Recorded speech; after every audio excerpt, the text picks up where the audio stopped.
अच्छा, तो अब हम लोग डिस्कस करने लगे हैं रेफ्रिजरेशन साइकिल। रेफ्रिजरेशन साइकिल हम अभी डोमेस्टिक शो करेंगे क्योंकि अभी हमें डोमेस्टिक का ज़रूरी है। अब रेफ्रिजरेशन साइकिल के मेन पार्ट्स क्या हैं? फर्स्ट पे आता है कंप्रेसर, सेकंड पे आता है कंडेंसर, थर्ड पे आता है रेफ्रिजरेंट कंट्रोल और फोर्थ पे आता है एवापोरेटर। अब हम मेन आए कंप्रेसर पे। कंप्रेसर कौन में रेफ्रिजरेंट्स कौन सी यूज़ हो रही हैं।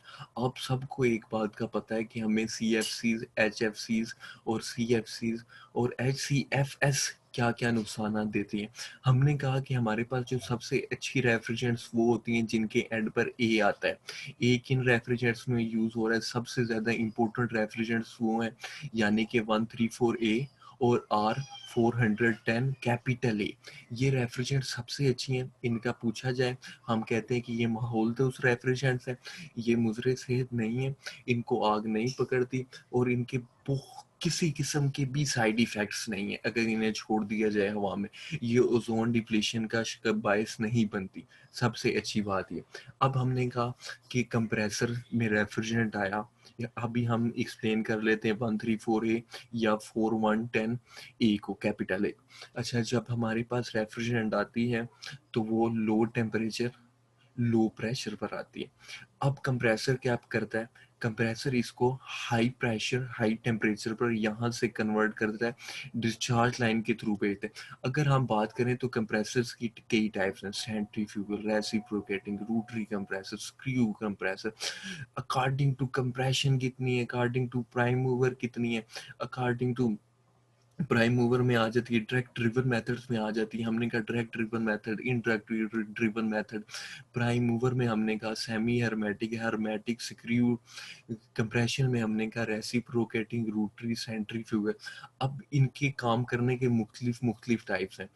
मगर अगर हम कमर्शियल्स में बात करते हैं तो वो हमने एक डिस्कस किया हुआ है। अगर सेंट्रीफ्यूगल या रेसिप्रोकेटिंग कंप्रेसर यूज हो रहा है तो उसके 16 सिलेंडर्स होते हैं जो कि मतवातर यानी कि एक ही सिलसिले में मूवमेंट कर रहे होते हैं, प्रेशर इंक्रीज कर रहे होते हैं। जब कंप्रेसर में रेफ्रिजरेंट 134A आया लो प्रेशर लो टेम्परेचर पर, तो यहाँ से ये हाई प्रेशर हाई टेम्परेचर में कन्वर्ट होकर कंडेंसर में बाय डिस्चार्ज लाइन चला गया। जब वहाँ पर डिस्चार्ज लाइन थ्रू ये पहुँचता है तो वहाँ पर कंडेंसर का काम क्या होता है? कंडेंसर के वहाँ पर हीट एक्सचेंज का अमल करता है। हीट एक्सचेंज का अमल हमने पहले भी डिस्कस कर लिया था कि हीट एक्सचेंज के 3 अमल होते हैं। कोई भी क्वेश्चन पूछ सकता है कि what is the method of heat exchange. हम कहेंगे there are 3 methods of heat exchange. Number is 1 is conduction, number 2 is convention, number 3 is radiation. Conduction की एक्सप्लेन पहले भी हम कर चुके हैं, पिछले लेक्चर में भी मैंने भी एक्सप्लेन किया, एक दो स्टूडेंट्स ने भी एक्सप्लेन किया। मगर कंडक्शन का मैं एक मरतबा दोबारा बता देता हूँ। कंडक्शन हमने ये कहा था कि कंडक्शन इस तरह होती है, one molecule to other molecule millions of billions में एक हीट जाना शुरू होता है और कई मालिक्यूल्स में होता हुआ जब तक के पूरा एक पीस गर्म ना हो जाए, ये एक कंडक्शन कहलाता है। यानी कि एक टेम्परेचर पर कोई भी पीस आ जाए वो कंडक्शन है। कन्वेंशन क्या है, रेडिएशन क्या है? रेडिएशन एक ऐसी चीज़ है, अगर हम ठोस जिस्म की बात करें यानी कि सॉलिड बॉडी की बात करें तो रेडिएशन एक ऐसी चीज़ है जो कि किसी भी चीज़ से टकराने के बाद दूसरी चीज़ पर पड़ती है। यानी कि फर्स्ट किसी और बॉडी को पे इफेक्ट करती है मगर उस पे टेम्परेचर में कोई भी रद्दो-बदल नहीं है।